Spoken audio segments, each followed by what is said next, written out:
بسم اللہ الرحمن الرحیم۔ السلام علیکم ناظرین۔ اس دنیا میں بہت سے ایسے جانور موجود ہیں جو کہ دنیا کے قدرتی قانون کو بالکل فالو نہیں کرتے۔ آپ حیران ہو جائیں گے یہ بات سن کر کہ بہت سے ایسے جانور ہیں کہ اگر ان کے جسم کا کوئی ایک حصہ کاٹ دیا جائے تو وہ جانور مر جاتا ہے، لیکن کچھ عجیب و غریب قسم کے جانور بھی ایسے ہیں کہ اگر ان کے جسم کا کوئی ایک سے زیادہ حصہ کاٹ دیا جائے تو وہ ان کی موت واقعہ نہیں ہوتی، جیسے کہ لال بیگ، جسے کہ انگریزی زبان میں کاکروچ بھی کہا جاتا ہے۔ یہ اپنے آپ کو ماحول کے مطابق ڈھال لیتے ہیں۔ حیران کن بات یہ ہے کہ یہ اپنے سر کے بغیر کئی ہفتے زندہ رہ سکتے ہیں اور مرتے بھی اس وجہ سے کہ اگر ان کو خوراک پوری نہ دی جائے۔ وجہ یہ ہے کہ ان کے اندر بلڈ پریشر کا سسٹم تو بالکل موجود ہی نہیں ہوتا۔ یہ سانس لینے کے لیے بھی اپنے اینٹیناز کا استعمال کرتے ہیں، اس لیے اتنے ہفتوں تک یہ زندہ رہ جاتے ہیں۔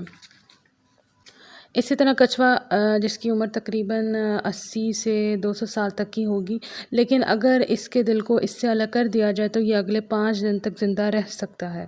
بہت ہی حیران کن بات ہے جو کہ آپ نے شاید اس سے پہلے کبھی نہیں سنی ہوگی۔ اس کی دھڑکنوں کے اندر ایک نقلی دل کے سیلز ہوتے ہیں جس کی وجہ سے یہ اگلے 5 دن تک زندہ رہتا ہے، اور یہ خاصیت تقریباً سب ریپٹائلز میں ہوتی ہے۔ سانپ، جو کہ ایک بہت ہی خطرناک قسم کا جانور ہے، یہ اپنے زہر سے بڑے بڑے جانوروں کو مارنے کی طاقت رکھتا ہے۔ حیران کن بات یہ ہے کہ یہ مرنے کے بعد بھی کئی گھنٹوں تک خطرناک ہو سکتا ہے، کیونکہ وائپر اور کوبرا سانپ مرنے کے بعد بھی شکاری کو کاٹ سکتے ہیں۔ ان کے سر پر دو سوراخ ہوتے ہیں جو کہ ان کو اس بات کا احساس دلاتے ہیں کہ ان کے آس پاس گرمی کی شدت کس حد تک ہے۔ ریڈل سنیک جیسے سانپ کا سر دھڑ سے الگ ہونے کے باوجود اپنے سر میں موجود زہر کی تھیلی کو شکاری کے جسم پہ اتار سکتے ہیں۔ اگر یہ سانپ کاٹ لے تو 126 انجیکشنز اینٹی وینم کے لگائے جاتے ہیں، ورنہ سانپ کے کاٹنے پر صرف ایک انجیکشن لگایا جاتا ہے اینٹی وینم کا، جو کہ ایک انسان کو کافی ہوتا ہے۔